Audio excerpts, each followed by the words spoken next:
25 uzdevumi 25 dienās. Tas nozīmē to, ka katru dienu tu pildīsi vienu konkrētu uzdevumu, lai jau savā dzīvē jau 25. dienā redzēt šīs pozitīvās izmaiņas, kas būs notikušas šajā procesā 25 dienu laikā. Un sākam ar pirmo uzdevumu. Pirmais. Apskauj kādu vai izsaki komplimentu. Pa priekšu rindā palaid kādu cilvēku. Izmaksā draugam vai kolēģim kafiju, tēju. Atver vai paturi kādam durvi. Sniedz visu savu uzmanību saviem draugiem vai mīļotajiem cilvēkiem. Ziedo kaut ko labdarībai. Izdari kaut ko priekš sevis. Izstāsti kādam joku, lai liktu pasmaidīt. Atstāj kādam jauku zīmīti. Ziedo labdarībai grāmatas, kuras vairs nelasi. Atstāj sīknaudu pie kafijas automāta.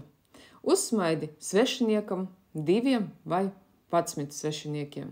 Sazinies ar draugu vai senu paziņu. Palaid satiksmē kādu citu automašīnu. Uzraksti kādam pateicības vēstuli. Uzsmaidi un pateicies cilvēkam, kurš tevi apkalpo. Pasaki kādam, ka tu viņu mīli. Samaksā par kāda svešinieka kafiju, piedāvā kādam palīdzību, pabaro dzīvniekus vai putnus. Pirms noteikti turpinam tālāk, droši ieskaties manā mājaslapā www.ligadonoska.com, un tur ir tieši kurs Laimīgas attiecības pateicoties Doma spēka praktikām.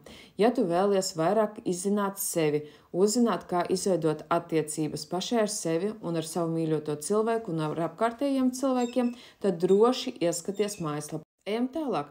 Ziedo apģērbu, kuru tu vairs nevalkā labdarībai. Izdari kādam kaut ko labu, negaidītu. Iedod pateicības dāvanu savam pastniekam. Izdari kaut ko labu pats priekš sevis.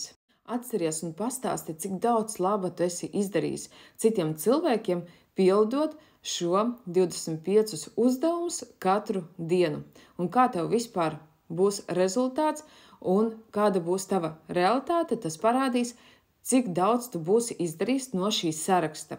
Un tu, ja cītīgi pildīsi šo sarakstu, tu jau uzreiz pēc pirmām pāris dienām redzēsi jau šīs minimālās izmaiņas realitātē. Un iedomājies, pēc kāda laika, pēc 25 dienām tu redzēsi reāli jau globālas izmaiņas savā dzīvē. Tāpēc pats galvenais – ņem, pielieto un dari.